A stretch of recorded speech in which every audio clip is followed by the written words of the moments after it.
What's up, guys? Iceman here. So Project Diablo 2 Season 2 is in the midst of us. It begins March 12th, I think? Right? Let me know in the comments below. I think it starts March 12th. Project Diablo 2 is an absolute toad mod for Diablo 2. And the first season started about 4 months ago or something. And it's about to be over, and I'm looking forward to it. I'm probably going to try something a little different this time around, seeing how they are making some changes. I'm about to show you guys what's going on with that. Here's my Necromancer, for example, Ice Death. And Project Diablo 2 gives you a nice widescreen. You see this? Now this is something I don't know, or I don't think we're going to get in the Diablo 2 Resurrected Remaster. When you switch to Legacy mode, it's going to be in a square 4:3 ratio window. Because they actually had to do some manipulation here to get it to work with Project Diablo 2. So I think the only way we're going to be able to play widescreen in the upcoming Diablo 2 Resurrected Remaster is going to be in its new 3D take, which is, of course, just a skin over the old model. But it also has widescreen, so I don't really know how the fuck that works. Let me know in the comments below, but nonetheless, I like the widescreen in PD2. Alright, I mean, I don't think it's... they had to manipulate it, like I said, so it's a bit off, I think, from what it should be, like in its original source if it were actually made in widescreen, obviously, but it's pretty cool, man, playing it like this in Legacy mode with widescreen. But of course, you get a big inventory. You have a separate spot for your charms. You can open up endgame maps with these little maps that you find later on in Hell mode. You have a big stash. You can stack runes. You can stack gems. I have 30 flawless amethyst right here. So yeah, it's very nice. But nonetheless, let's check out what's going on here with some of these changes for the upcoming season. It's called Season 2 Transcendence, March 12th. Many new maps have been added. The tiers will stay 1 through 3, however. There will be much more variety. Okay, that's good to know. So 3 is the most difficult level tier, I believe. And they all have different enemies with immunities and all that. So I assume there's going to be different enemies in these variety maps, and I wonder if their immunities are going to be the same, however, like in Tier 1. I would guess they'd be different as well. There'd be variety in that as well. Because there are, of course, right now in Tier 1, there are some characters that run it very well. Like, I believe a Fire Assassin runs Tier 1 quite well. And other builds, fire builds, I think, do it really well. So I wonder if you'll have other Tier 1s that where your fire builds don't really prevail as much. Now this is big, okay? This is something I've been looking forward to. The martial arts assassin has been heavily reworked. Cobra Strike has now been reworked to cast Poison Teeth on stage 1. It looks toad. I've seen a video of it. I might show you one in just a minute. Dual Leech on stage 2 and a Poison Cloud on stage 3. These attacks carry venom damage and poison damage from gear. Hot damn. So your venom and your poison damage from gear will stack, which I believe was already implemented in Season 1, PD2. But they didn't have these nice reworked... like Cobra Strike, I don't think did poison damage at all. Yeah, I believe it did lightning, fire, and cold. Let me know in the comments below. Diablo clone. Okay, crafting has been updated and reworked so that many chase items are possible. And that's interesting because crafting has always been just something that you do like on your way to hell occasionally, and I would rarely ever even indulge in it myself. But now, I think there are going to be items you can craft that are like endgame items potentially, and you can slam the crafted items. So you can craft some godly ethereal item and slam it with a shard of corruption, all right? So there's going to be a lot of potential here. Let me know what you guys think about that, because this is quite a change, right? If you're actually going to be chasing endgame for some crafted items. There's also some Diablo clone items. It's going to be toad as fuck. Diablo clone now has an extremely rare chance to drop one of 5 new items. I heard somewhere there's like a 1 in 500 chance he could drop these items, so let me know in the comments below if that's accurate or if that's being reworked or what. But this is a great idea. I always wanted in Diablo 2 for there to be items where the ceiling is so high where it's damn near impossible to find them. You know what I mean? But in some cases, you might. Or you might know someone who did. Because it'll really set them apart, man, when they have a godly as fuck item. And it's not going to be like at the end of Diablo 2, Lord of Destruction, General Battle.net ladder season, where at, you know, in a couple of months, everyone has the Enigma, the Shaco, the Infinity. They have all the endgame stuff, you know what I mean?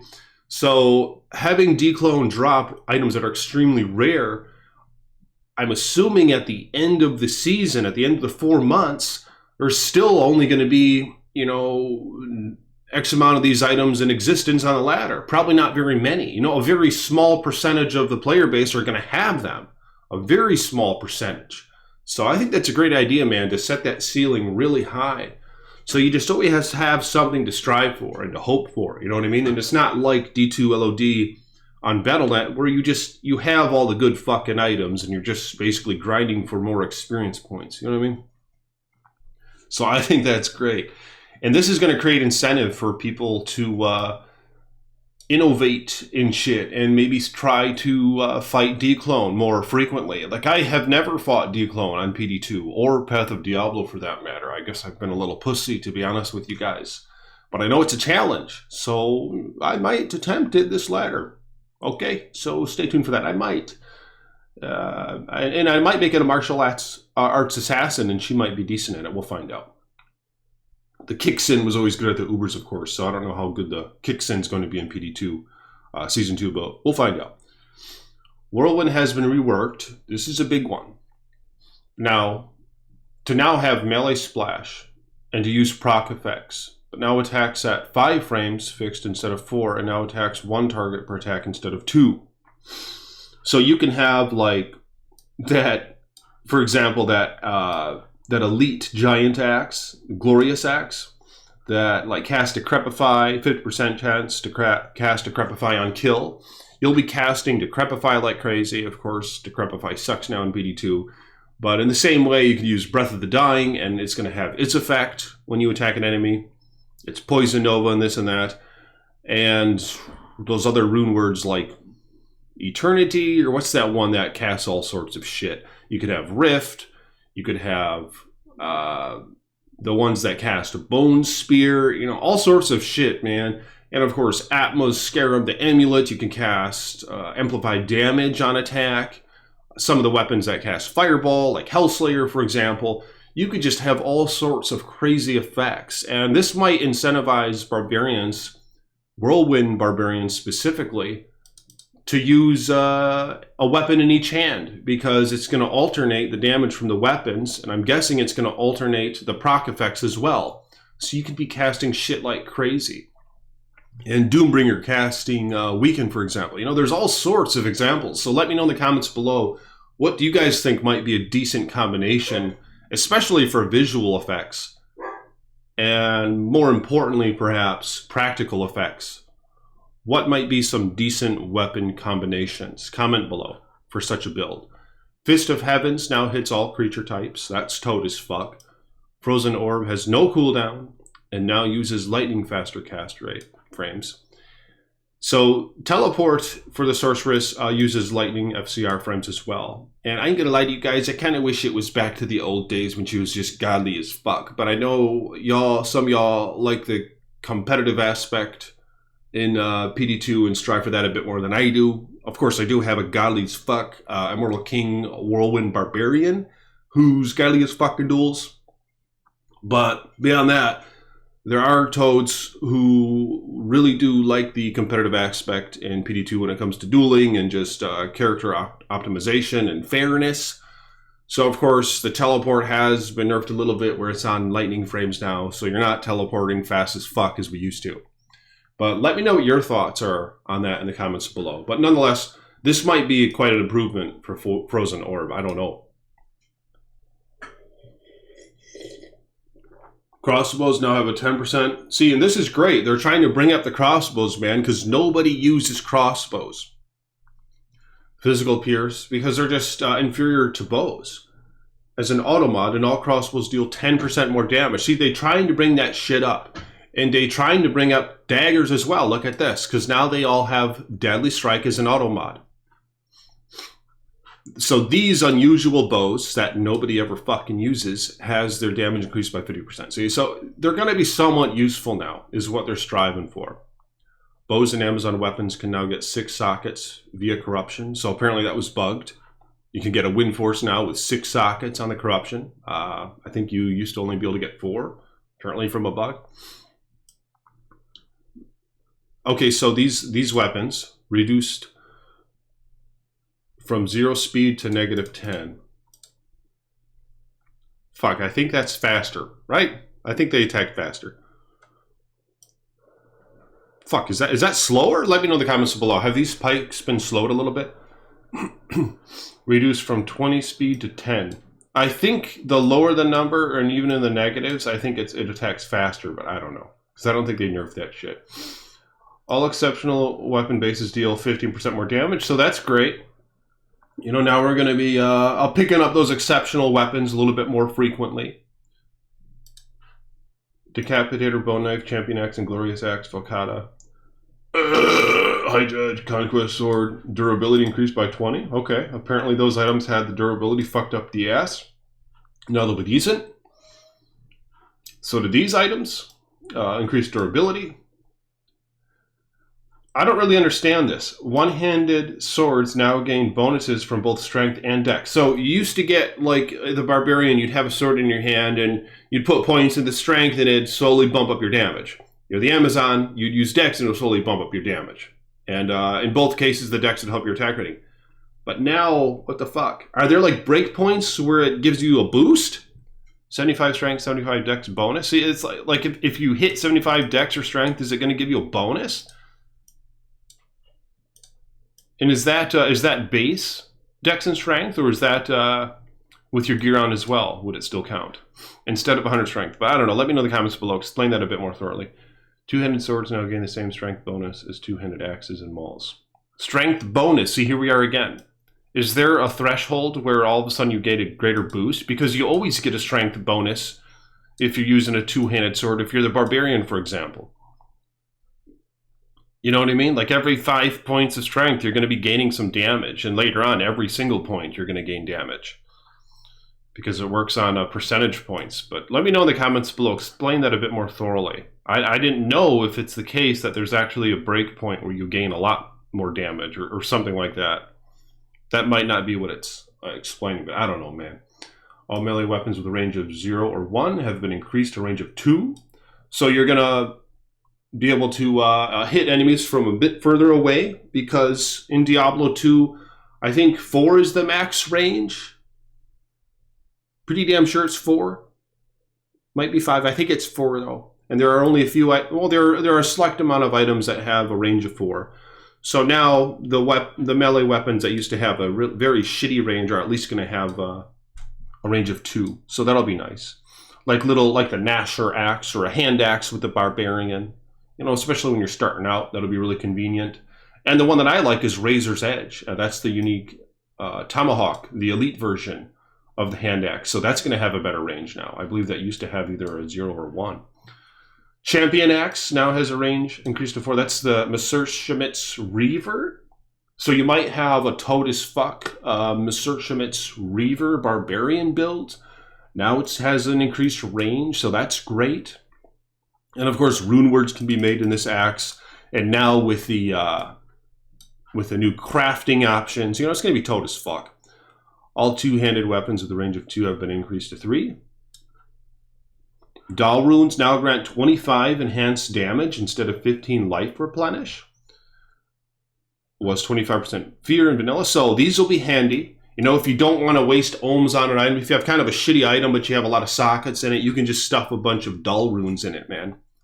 Or if, you know, early game, these will be helpful.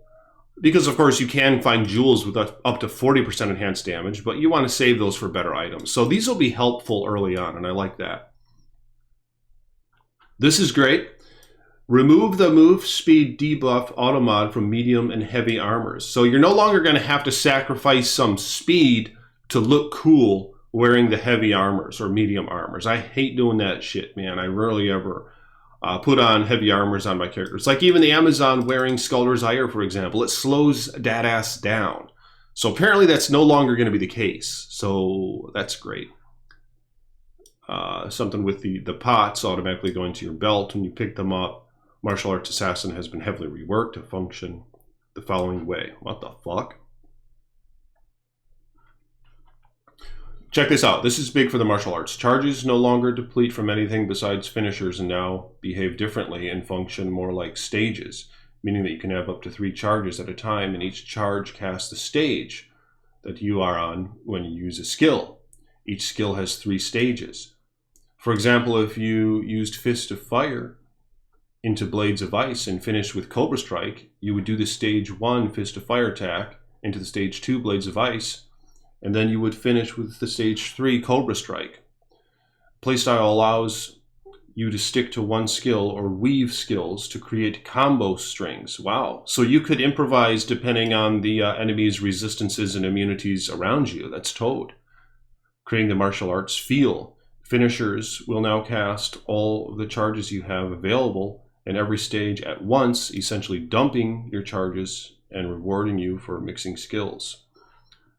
However, being that your charges reset on a 3rd attack, you can only dump 2 charges at once, allowing you to essentially cast 3 stages at once. For example, if you use stage 1 Fist of Fire followed by stage 2 Blades of Ice into a finisher, you would cast stage 1 Fist of Fire as well as both stage 1 and stage 2 of Blades of Ice. Did you guys understand that shit? So read this out if you want to.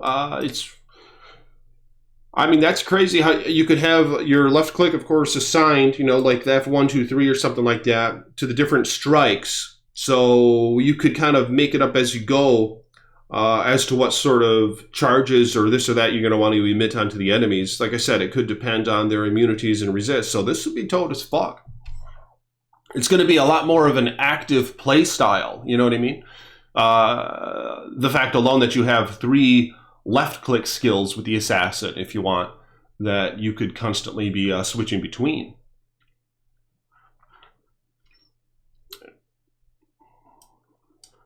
All right, so check this out. This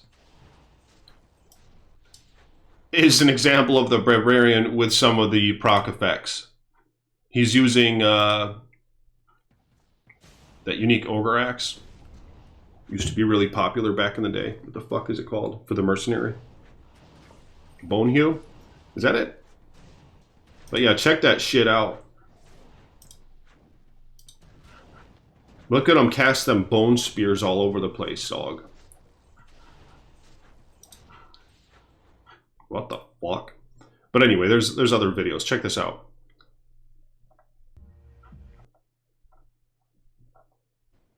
Some martial arts gameplay right here. Okay. You see that women? You see that women go? I really like the poison effect. So yeah, you could pump up venom, add maybe poison damage gear. I always like that lightning effect that she gets from the Cobra Strike or whatever the hell that attack is. This is going to be tempting to try. You know, I mean, maybe with Intalia Sat, even though it has been nerfed a little bit in PD2. Maybe more so like dual Bartox or something like that, and up to dual Bartox, or even Jade Talon and Bartox. Some rune word. Yeah, you definitely want to try the rune word. What's that one? Plague? Maybe Plague and like a Godly Bartox or something like that. So Fist of Heavens now hits all creature types. I don't know shit about the Fist of Heavens Paladins. I never had one. I think it used to only affect like undead or something. Like the bolts would affect undead. But the actual strike itself, like for single target, was like lightning or something like that. So you could kill most things with it that weren't light immune. But I don't know. So that might be godly as fuck. That would actually be interesting, because I know the Holy Bolt Paladin is damn good. So Fist of Heavens might be the way to go. But anyway, if you guys will like the video, hit the thumbs up button. Here's an example, I think, of one of the crafted items. All right, look at that shit. And this is a dimensional blade, which isn't really the best item to have enhanced damage on because it has such a low base damage compared to other swords. But the exceptional items have been boosted in terms of damage, but I assume that means so has the rune sword. So you could have a pretty damn high like rune sword damage with this same roll right here. But nonetheless, there are benefits in the dimensional blade. It's fast as fuck, for one. And it does break, right? The phase blade is the one that doesn't break. I think you can still cube up crafted items. I'm pretty damn sure. Confirm that if you will in the comments below. Can you still cube this item after crafting it into a phase blade? But yeah, nonetheless, man, has some pretty toad mods on it. You can slam these as well, so it's quite interesting, all right? If you guys will like the damn video, let me know if you're looking forward to this ladder reset for PD2. What character and build do you think you might attempt? I'm looking forward to it. I'll talk to you guys soon. Peace be with you.